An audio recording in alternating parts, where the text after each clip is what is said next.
Demand చేస్తున్నాం. దాన్ని మీరు మరి కాంగ్రెస్ వాళ్ళు దీన్ని అమలు చేస్తే అదేవిధంగా మిగతా పార్టీలు కూడా బీసీలకు న్యాయం చేసే అది అవకాశం ఉంది. కాబట్టి మీరందరూ కూడా ఇచ్చిన మాట కట్టుబడి మాట నిలబెట్టుకోవాల్సిందిగా డిమాండ్ చేస్తూ ఈ అవకాశం కల్పించిన పెద్దలందరికీ ధన్యవాదాలు. సందేశాలు ఇవ్వాల్సిందిగా కోరుతా ఉన్నాం. మిత్రులారా, ఈరోజు మనం అందరం కలిసి ఈ బంద్ కారణం ఏంటంటే అఖిలపక్షం ఆధ్వర్యంలో బంద్ నిర్వహిస్తూ ఉన్నాం. అందరు కోమటోళ్ళు అయిపోయారు.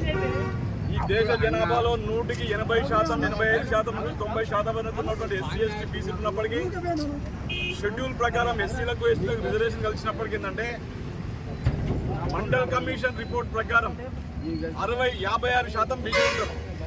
అయినప్పటికీ ఏంటంటే కనీసం 42% అన్న రిజర్వేషన్స్ రావాల్సినటువంటి అవసరం ఉంది. దీనికి ఏంటంటే అందరు కోమటోళ్ళే ఉద్యమానికి రెడీ అయిపోయారు, జెండాలు పట్టుకురు. కానీ ఏమంటారు, కోమటోళ్ళ కోడెట్ల పోయిందనే సామెత ఉంది. నిజానికి చెప్పాలంటే 9th షెడ్యూల్లో ఇవ్వాల్సింది ఎవరు? ఇది 9th షెడ్యూల్ జరగాలంటే బీజేపీ ప్రభుత్వం ఇవ్వాలా. ఒకవైపు బీజేపీ ప్రభుత్వము చీట్ చేస్తూ ఉంటుంది. కాదని తెలుసు బీసీలకు 42%. కానీ కాంగ్రెస్ ప్రభుత్వం ఏం చేస్తుంది, మేము చేస్తుంది నటన చేస్తూ ఉంది. ఈ రెండుకి అసలు బీసీల పట్ల ఈరోజు ధర్నాలో పాల్గొనే నైతిక హక్కు లేదు, సిగ్గు శరం ఫస్ట్ రేవంత్ రెడ్డికి లేదు, కిషన్ రెడ్డికి లేదు. ఎందుకోసం అంటే వాళ్ళ జెండాలను కానీ వాళ్ళని కానీ బదులు పిలిస్తే జనం అంత అమాయకులు కాదు. తెలంగాణ జనం మా కాక కల్వకుంట్ల చంద్రశేఖరరావు గారి నాయకత్వంలో 14 సంవత్సరాలు పోరాటం చేసి వీధి పోరాటం చేసి తెలంగాణ సాధించుకున్నాం. ఈరోజు ప్రజలెవ్వరూ చైతన్యం లేకుండా లేరు. మీ కళ్ళబోలి మాటలు తెలుసు. కేంద్రంలో ఉన్నది మీరు, రాష్ట్రంలో ఉన్నది మీరే. మేము అధికారంలో ఉన్నప్పుడు మమ్మల్ని క్వశ్చన్ చేస్తారు. మీరు అది కేసీఆర్ ముఖ్యమంత్రి ఏం చేసి కొంతమంది విధవలు చేస్తూ ఉంటారు.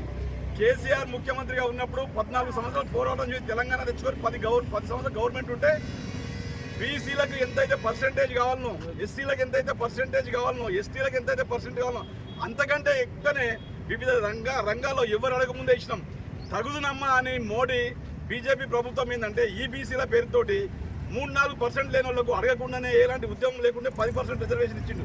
ఆనాడు అడ్డు కానీ 50% క్యాప్ అనేది ఈరోజు బీసీలు 60% ఉన్నటువంటి బీసీలకు రిజర్వేషన్లు ఇవ్వాలంటే ఎన్నో అడ్డంకులు సృష్టిస్తున్నారు. ఈ రాబోయే రోజుల్లో ఎట్టి పరిస్థితుల్లో డాక్టర్ బాబాసాహెబ్ అంబేద్కర్ పుణ్యాన్ని చెప్పి చైతన్యం అయిపోయారు ఎస్సీ ఎస్టీ బీసీలు. ఎవడి అయ్యేకి వినరు. రాబోయే రోజులంతా బహుజనులదే, ఎస్సీ ఎస్టీ బీసీలదే. కాబట్టి భారతీయ జనతా పార్టీ కానీ ఇక్కడ నాటకాలు చేస్తున్నటువంటి రేవంత్ రెడ్డి ప్రభుత్వం, కాంగ్రెస్ ప్రభుత్వం కానీ జాగ్రత్తగా ఇకనైనా బుద్ధి తెచ్చుకొని బీసీలకు కావాల్సినటువంటి అవకాశాలను నాటకాలు ఆడకుండా మీ కోట్లనే ఇది బాగుంది. కాబట్టి బీసీలకు 42% రిజర్వేషన్ డిమాండ్ చేస్తూ బై ఛాన్స్ అట్లా చేయకపోతే ఇంకా నాటకాలు ఆడితే జనాల్లోకి పోయి మేము 40% ఇస్తామని మనం నాటకాలు చేస్తే జనం నమ్మే పరిస్థితుల్లో లేనేలేరు. కాబట్టి మా కాక కల్వకుంట్ల చంద్రశేఖరరావు నాయకత్వంలో భారీ బహిరంగ సభలు కానీ ఉద్యమాలు కానీ జరుగుతూ ఉంటాయి.